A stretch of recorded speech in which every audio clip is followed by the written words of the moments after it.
Ben Carter grew up invisible. Then he married someone who made him feel the same way. When the pain finally became too much, he made a decision: stop feeling, build walls, harden his heart. It worked, and it nearly destroyed him. This is a story about complex PTSD, emotional neglect, and what real protection actually looks like. Welcome to Strong Mind Stories, where we explore real human strength, the kind that comes from overcoming mental battles, life setbacks, and the challenges that try to break us. If that speaks to you, hit that like button and subscribe so you never miss a story. I actually read every comment, so drop your thoughts below, and if you have a story idea or a challenge you'd love to see explored, I want to hear it. Let's get into today's story. The hardening. Ben Carter stood at the kitchen window, watching Trisha's car pull out of the driveway. She hadn't said goodbye, hadn't looked back, just grabbed her coffee, her phone, and left for work like he wasn't there. Like he was furniture, wallpaper, background noise. Ben felt it wash over him, the familiar wave of emptiness. Not sadness exactly, something older, deeper, a hollow feeling that had no name but had lived in his chest since childhood. He turned back to his desk and opened his laptop. He had a logo to finish for a tech startup, a clean, geometric mark he'd been refining for 3 days. He stared at it for 10 minutes without touching it, then closed the laptop. Ben was 34 years old, married to Trish for 7 years, a graphic designer working from home. On paper, his life looked fine, normal, successful even, but inside, Ben felt like he was disappearing. He'd been reading about complex PTSD, about how childhood emotional neglect, being ignored, dismissed, treated as an inconvenience, created wounds that lasted decades, created patterns that played out in adult relationships. Ben's father had raised him alone after his mother left when Ben was 3. His father, a long-haul truck driver, had been physically present maybe 40% of the time. When he was home, he was exhausted, checked out, a man who filled space without filling a room. "Dad, look what I drew." "That's nice, Ben." Eyes on the TV, never actually looking. "Dad, I got an A on my math test." "Good. Go play." "I need quiet." "Dad, can we throw the ball?" "Not today. I'm tired." Always tired. Always needing quiet. Ben had spent his childhood learning to be small, to not need anything, to manage his own loneliness alone in his room, drawing elaborate imaginary cities in the margins of his notebooks, worlds where someone always noticed, always had time, always looked up. He'd learned early, your needs are a burden. Don't ask for attention because you won't get it anyway. And now, 30 years later, Ben was married to a woman who gave him just enough attention to keep him hoping, but never enough to feel like solid ground. Trish worked in marketing. Long hours. High stress. She'd come home in the evenings already depleted, not unkind exactly, just absent. Eating dinner in silence, retreating to the bedroom, scrolling her phone with the focused attention she never quite turned toward him. Ben would try. "How was your day?" "Fine." "Want to watch something together?" "I'm tired." "Maybe tomorrow." "I was thinking we could try that new restaurant this weekend." "We'll see." Days would pass like this. And then, seemingly at random, Trish would shift. She'd come home with flowers or suggest a date night, suddenly warm and engaged and full of touch. She'd hold him afterward and whisper, "I don't know what I'd do without you. You're everything to me." And Ben would feel flooded with relief. Everything's okay. The warmth would last a few days, maybe a week. And then, gradually, she'd withdraw again. The distance would return, and Ben would be back where he started, waiting for the next moment of acknowledgement the way a plant turns toward a window. It had taken him years to recognize the pattern, years to understand he was living in an emotional loop that mimicked his childhood. Trish wasn't intentionally cruel. She probably didn't even realize what she was doing. But the effect was the same. Ben constantly felt like he was trying to earn her attention, just like he'd tried with his father. The therapist Ben had started seeing, Dr. Laura Vasquez, had a name for Trish's behavior: intermittent reinforcement. The pattern of withdrawal followed by occasional intense affection. It's one of the most addictive patterns in relationships, Dr. Vasquez had explained, because the occasional reward creates a powerful hope. You think, "This is who she really is. If I just wait it out, she'll stay this way." But she never does, Ben had said quietly. "No. And every time she withdraws again, you're re-experiencing the childhood wound." "So what do I do?" Dr. Vasquez had looked at him seriously. You decide whether this relationship is meeting your needs and whether you're willing to keep living in this pattern. That conversation had been 3 weeks ago, and since then, Ben had been watching, really watching, counting the ratio of distant days to warm days, noticing how he felt in his body when Trish ignored him versus when she showed affection. And what Ben discovered was devastating. He was living with someone who made him feel exactly like his father had. The tipping point came on a Tuesday evening. Ben had spent all day working on the tech startup branding, the logo he'd finally cracked after a week of false starts. Clean, modern, a mark that managed to feel both minimal and warm. He was genuinely proud of it.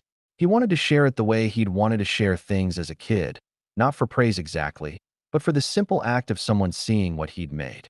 He'd made dinner, set the table, had his laptop ready to show her. Trish came home at 7:30, phone against her ear, still on a call. She held up one finger at Ben, wait, and finished the conversation standing in the entryway with her coat still on. By the time she hung up, whatever openness had been on her face was gone. I already ate, she said. Working dinner. I texted you. I didn't see it. I was deep in work. Well, I wanted to show you something. The branding project I've been. Ben, I'm exhausted. Can we do this later? She walked past him toward the bedroom. No kiss. No glance at the table he'd set, or the smell of chicken piccata, or the fact that he was standing there with something he cared about. Ben stood in the kitchen with the serving spoon still in his hand. He felt the familiar hollow settle into his chest. The 8-year-old with the drawing.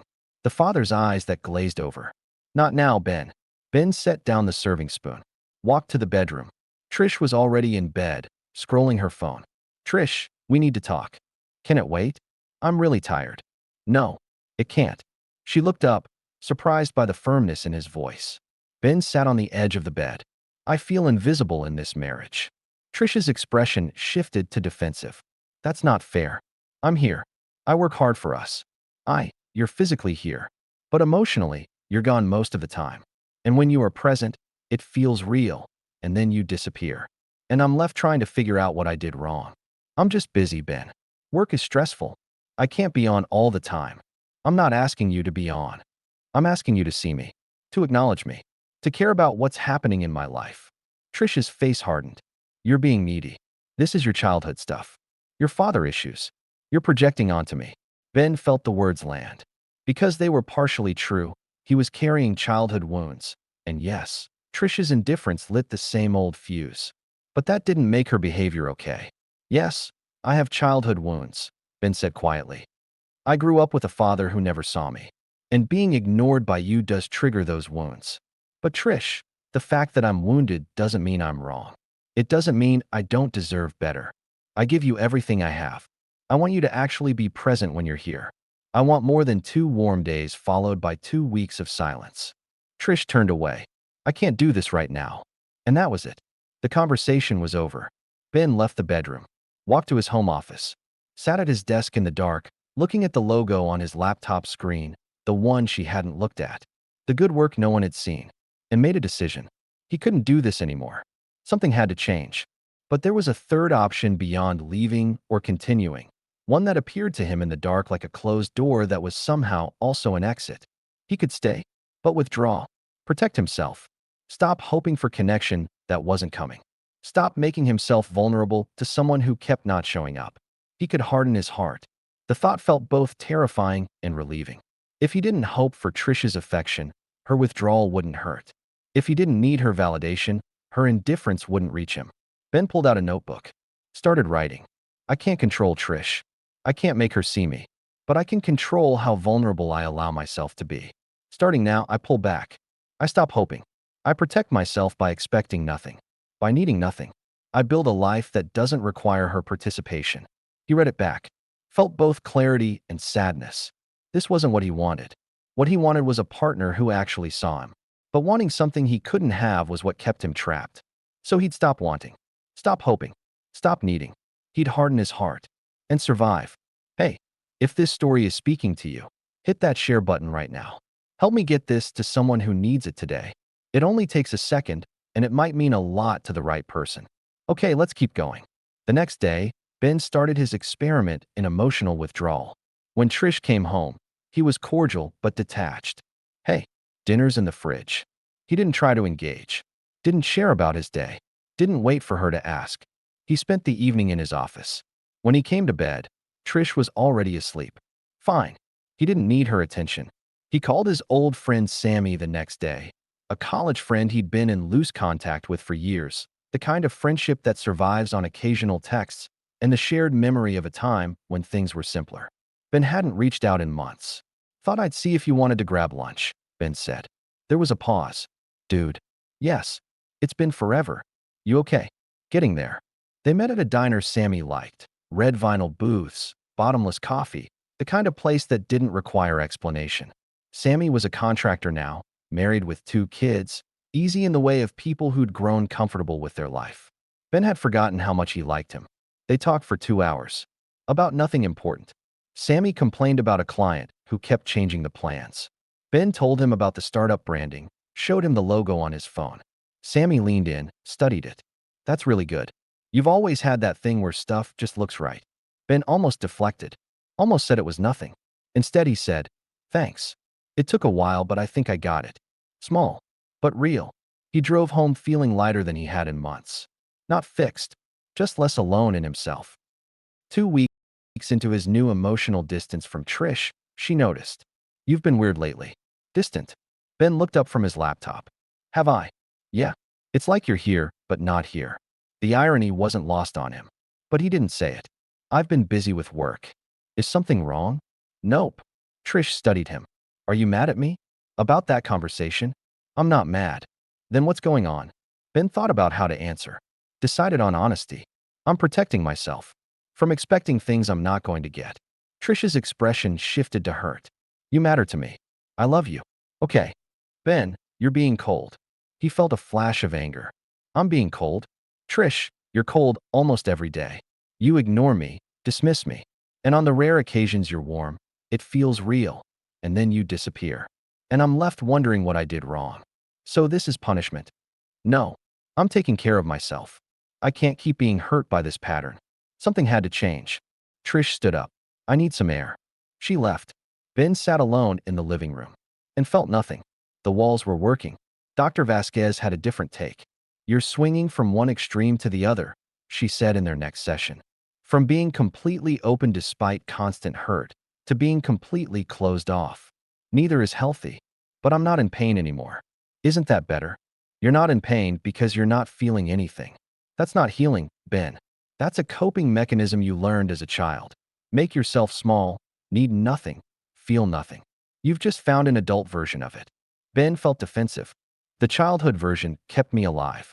Yes, when you were a powerless child with no other options. But you're not that child anymore. You have agency. You can leave. You can advocate for yourself. You don't have to numb yourself to survive. She paused. What's the thing you're most afraid of if you end the marriage? Ben looked at the plant on her windowsill. She had 3 of them. A small fiddle-leaf fig, a cactus, a succulent, and they all looked genuinely healthy, which he'd always found faintly impressive. Being alone, he said. Being alone and realizing I'm not capable of something real. That there's something wrong with me that drove Trish away and will drive everyone away. And staying in the marriage, what does that confirm? He was quiet for a moment. The same thing, just more slowly. Dr. Vasquez let that sit. So either way, Ben said, I'm living in dysfunction. The question is which path offers the possibility of healing. Ben drove home from therapy feeling agitated. At home, he found Trish in the kitchen. She'd made dinner. Set the table. She looked nervous in a way he hadn't seen before. Not the brittle defensiveness he was used to, but something more genuine. Uncertain. I made your favorite, she said. Thought we could eat together. Talk. Ben's first instinct was to protect himself. Don't fall for it. Stay behind the walls. But he sat down. They ate in silence for a few minutes. Then Trish spoke. I've been thinking about what you said. About feeling invisible. And I want to try to do better. What does that look like? I don't know. Being more present. Actually engaging instead of just existing in parallel. She turned her wine glass in her hands. The thing is, Ben, I don't know how. My parents were workaholics. Both of them. I barely saw them growing up. And when I did, they were distant, formal, almost. I learned that work was what mattered. That emotional availability was, she searched for the word, uncomfortable. like it made you weak. Ben felt something shift. This was the most vulnerable he'd seen Trish in years. Maybe ever. So when you try to be emotionally present, I feel exposed. So I retreat. Back to work. Back to my phone. Safe distance. She looked at him. And then I feel guilty for being distant. So I overcorrect. Pour all this affection on you. Try to make up for it. But it's not sustainable. I burn out. And I retreat again. And I'm left trying to figure out what changed, Ben said quietly. I know. I know that's not fair. She set down her glass. Do you still love me? Or is it already over in your head? Ben looked at his wife. 7 years. The good years, the early ones, when she'd seemed to choose him daily, when the warmth was more frequent than the distance. The slow erosion of the last 4. I love you, he said. But love isn't solving the problem. What if we both go to therapy? Individual and couples. Actually try. Ben thought about Dr. Vasquez's words. Which path offers the possibility of healing? Okay, he said. I'll try. Over the next 3 months, Ben and Trish worked with a couples therapist, Dr. James Herschel, a quiet man with an unhurried way of asking questions that somehow made silence feel productive rather than awkward. In their sessions, patterns emerged. Trish's fear of vulnerability. Ben's desperate need for validation. The way they triggered each other. Trish withdrawing, Ben pursuing, Trish withdrawing more, Ben pursuing harder, until both collapsed in different forms of shutdown. You're in a pursuer-distancer dynamic, Dr. Herschel explained. Ben, you pursue because emotional distance triggers your childhood trauma. Trish, you distance because emotional closeness triggers your vulnerability, those feelings of being unsafe. The more Ben pursues, the more threatened Trish feels. The more Trish distances, the more abandoned Ben feels. You're both trying to get safe. You're just doing it in opposite directions. So what do we do? Trish asked.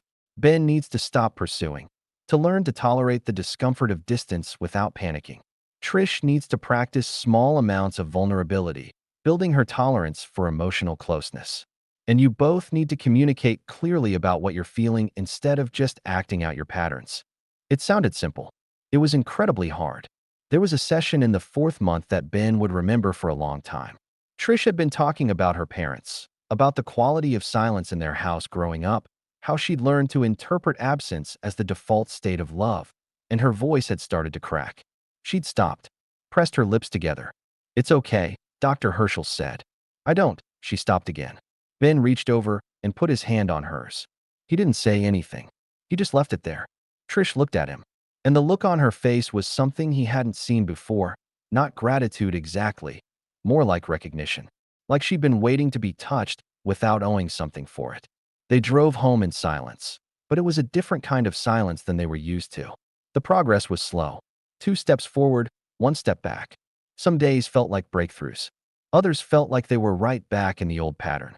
But something was shifting, not in the relationship, exactly, but in Ben. He was learning that Trish's distance didn't determine his worth.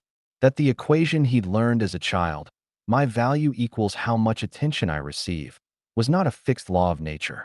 He started doing something Dr. Vasquez suggested, keeping a journal that had nothing to do with Trish. Every morning, 5 minutes. Something he was proud of. Something he'd done. Evidence of himself. Today I finished the startup branding. The client called it exactly right. I did good work. I went for a run even though I didn't want to. I was patient with myself when I got triggered yesterday. I noticed it. Didn't spiral. Small things. But they accumulated. Ben was learning to see himself, not through someone else's eyes, but through his own. He reconnected with Sammy regularly, started having lunch with an old colleague named Dan who he'd always liked, but never made time for. He signed up for a ceramics class on a whim, mostly because he'd read something about working with your hands and felt the appeal of making something physical after spending his days at a screen. He was terrible at it. The first 3 bowls collapsed. The instructor, an older woman named Vera who had a low tolerance for people giving up, stood behind him one evening and said simply, "You're fighting the clay. Work with it." He thought about that for days. 6 months into therapy, Ben sat in Dr. Vasquez's office and recognized something he hadn't been able to articulate before. I've been waiting for Trish to decide whether I'm worthy, he said, giving her all the power, waiting for her to determine whether I matter. And I could just decide for myself, independent of what she gives me or doesn't give me.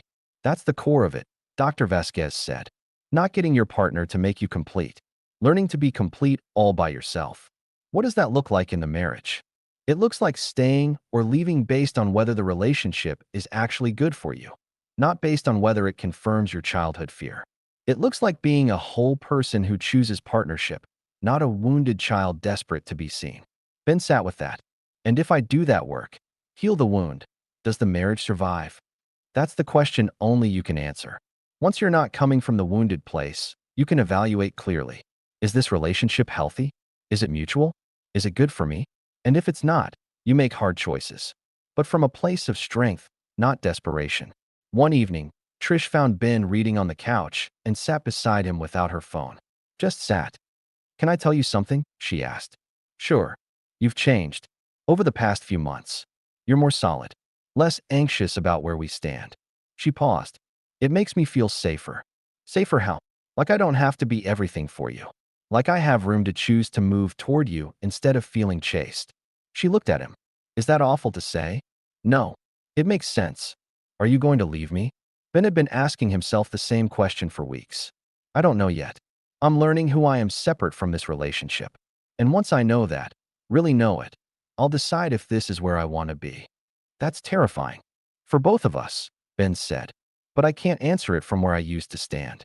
I had to stop being someone who needed this relationship to survive before I could figure out if I wanted it. Trish leaned against him. I don't want you to stay out of fear. Or because you think you're not worthy of more. I know. He looked at her. I think you mean that. I do. They sat together in the quiet. It felt different than the old silences. Not the silence of distance and shut down, but the silence of two people actually present, choosing to be there. Together, for now. 8 months after Ben started therapy, he made a decision. He'd thought about it for a long time, had sat with it through good weeks and bad ones, had checked it against fear and against clarity, had tried to make sure it was coming from wholeness and not from pain. He told Trish on a Sunday evening. They were in the living room. The light was going golden through the windows. I've decided I need to leave, Ben said. Trish's face crumpled. Why? Things are better. We're doing the work. I know. And you have been trying. But I've realized I don't want to work this hard forever. I want a relationship that fits more naturally, where I'm not constantly managing both our wounds just to feel okay. So you're giving up? No. I'm choosing myself. I'm choosing to believe I deserve something that doesn't require this much effort. He looked at her. And I think you deserve the same. Someone who doesn't trigger your need to distance. Someone you don't have to learn to be vulnerable with. Someone it comes easier with. Trish was crying. I love you.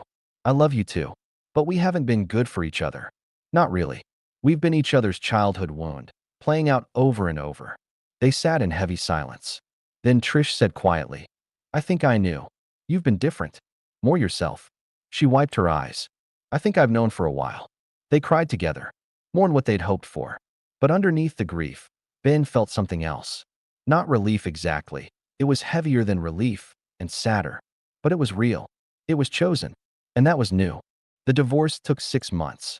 Sad but amicable. They split their things without cruelty, wished each other well, and genuinely meant it. Ben moved into a small apartment on the 3rd floor of a building with a view of nothing in particular. A parking structure, a slice of sky, the back of another building. He liked it. He bought a second-hand couch, put his drafting table by the window, hung 3 prints he'd always liked but that Trish had found cold. For the first time in his adult life, he was truly alone. It was terrifying at first. The old fears surfaced at 2 a.m. You made a mistake. You're unlovable. This is what your father always suspected. But Ben sat with those fears. Recognized them. Let them be there without obeying them. He filled his time with things that were just his. His design work, which got better, actually. Something about the clarity of solitude. Running in the mornings. Ceramics on Thursday evenings. Regular lunches with Sammy and Dan. He started cooking properly. Not just dinner for 2, but actual cooking. Following recipes, learning techniques, finding unexpected satisfaction in getting a sauce right. He discovered he liked Sunday mornings most. Coffee, the drafting table, something good on the record player. The quiet that wasn't absence. He liked his own company. One afternoon, about a year after the divorce, Vera pulled him aside after ceramics class.